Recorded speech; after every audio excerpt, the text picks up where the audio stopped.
US വ്യാപാര നയം മാറ്റിയെഴുതാനുള്ള ശ്രമങ്ങളുടെ ഭാഗമായി ഫോണുകൾ, കമ്പ്യൂട്ടറുകൾ, മറ്റ് ഇലക്ട്രോണിക് ഉൽപ്പന്നങ്ങൾ എന്നിവയ്ക്ക് നികുതി ചുമത്തുമെന്ന് പ്രസിഡന്റ് ട്രംപ് അറിയിച്ചിരിക്കുകയാണ്.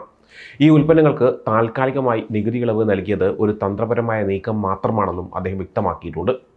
കഴിഞ്ഞ വെള്ളിയാഴ്ച ചില ഇലക്ട്രോണിക് ഉൽപ്പന്നങ്ങൾക്ക് നികുതി ഇളവ് നൽകിയിരുന്നു.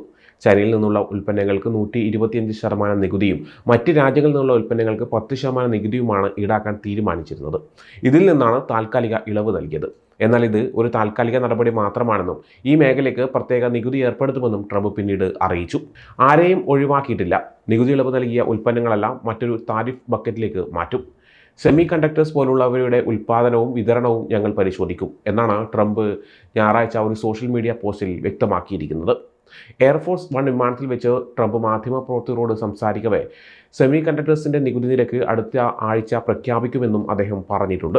സെമി കണ്ടക്ടേഴ്സിനെയും ഐഫോൺസ്, ടാബ്ലറ്റ്സ് തുടങ്ങിയ ഉൽപ്പന്നങ്ങളെയും ബാധിക്കുന്ന സെക്ടറൽ താരിഫിനെ കുറിച്ച് കമ്പനികളുമായി ചർച്ച ചെയ്യാൻ തയ്യാറാണെന്നും ട്രംപ് സൂചിപ്പിച്ചിട്ടുണ്ട്.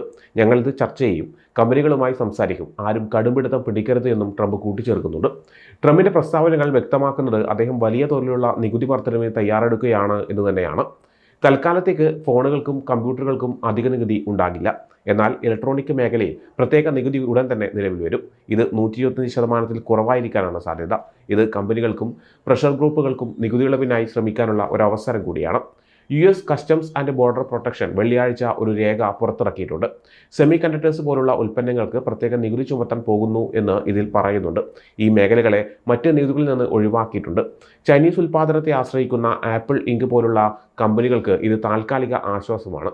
ഈ ഇളവിനെ ചൈനീസ് സർക്കാർ സ്വാഗതം ചെയ്യുകയും ചെയ്തു. കൂടുതൽ ഇളവുകൾ നൽകണമെന്നും അവർ ആവശ്യപ്പെട്ടിട്ടുണ്ട്.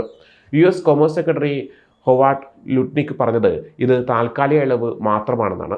ഈ ഉൽപ്പന്നങ്ങൾക്ക് പ്രത്യേക നികുതി ചുമത്തും. ഇത് 125% കുറവായിരിക്കും. എന്നാൽ മറ്റ് രാജ്യങ്ങളിൽ നിന്നുള്ള ഉൽപ്പാദനങ്ങളുടെ 10% നികുതിയിൽ കൂടുതലായിരിക്കാനും സാധ്യതയുണ്ടെന്നാണ് അദ്ദേഹം പറഞ്ഞത്. എല്ലാ ഉൽപ്പന്നങ്ങളും സെമി കണ്ടക്ടേഴ്സിന്റെ പരിധിയിൽ വരും. ഇത്തരം ഉൽപ്പന്നങ്ങൾ ഇവിടെ തന്നെ നിർമ്മിക്കാൻ പ്രോത്സാഹിപ്പിക്കുന്ന തരത്തിലുള്ള നികുതികൾ ഉണ്ടാകുമെന്നും ലുട്നിക് പറഞ്ഞതായി ABC ന്യൂസ് റിപ്പോർട്ട് ചെയ്യുന്നുണ്ട്. നമ്മൾക്ക് ആവശ്യമായ കാര്യങ്ങൾക്ക് ചൈനയെ മാത്രം ആശ്രയിക്കാൻ കഴിയില്ലെന്നാണ് ട്രംപ് ഭരണകൂടം വ്യക്തമാക്കുന്നത്. ഇലക്ട്രോണിക് ഉൽപ്പന്നങ്ങളുടെ വില വർദ്ധിക്കുമോ എന്ന് കാത്തിരുന്ന് കാണാം. ഡൊണാൾഡ് ട്രംപ് ജനുവരിയിൽ US പ്രസിഡന്റായി സ്ഥാനമേറ്റെടുത്തതിന് ശേഷം ചൈനയ്ക്കെതിരെ ഇതുവരെ 5 ഇരട്ടി തീരുവ വർദ്ധിപ്പിച്ചിട്ടുണ്ട്.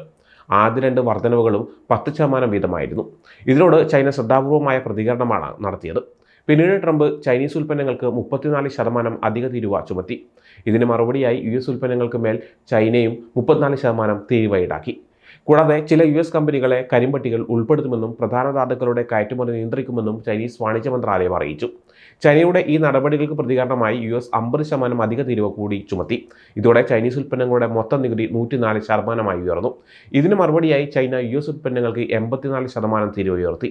തുടർന്ന് US ചൈനീസ് ഉൽപ്പന്നങ്ങളുടെ തീരുവ 125% ഉയർത്തി. ഇത് ഉടൻ തന്നെ പ്രാബല്യത്തിൽ വരുമെന്നും അവർ അറിയിച്ചു. എങ്കിലും വൈറ്റ് ഹൗസിൽ നിന്നുള്ള വിവരങ്ങളനുസരിച്ച് ചൈനയുടെ മേലുള്ള മൊത്തം തീരുവ 145%. ട്രംപിന്റെ 125% തീരുവ കൂടാതെ ഫെന്റനൈൽ അനുബന്ധ ഉൽപ്പന്നങ്ങൾക്ക് ചുമത്തിയ 20% തീരുവയും ഇതിൽ ഉൾപ്പെടുന്നു. ചൈനയിൽ നിന്നാണ് ഈ രാസലഹരി വസ്തുക്കൾ US-ലേക്ക് എത്തുന്നത് എന്നും ഇത് തടയാൻ സർക്കാർ വേണ്ടത്ര ശ്രമിക്കുന്നില്ല എന്നും ആരോപിച്ചാണ് ഈ 20% തീരുവ ചുമത്തിയത്.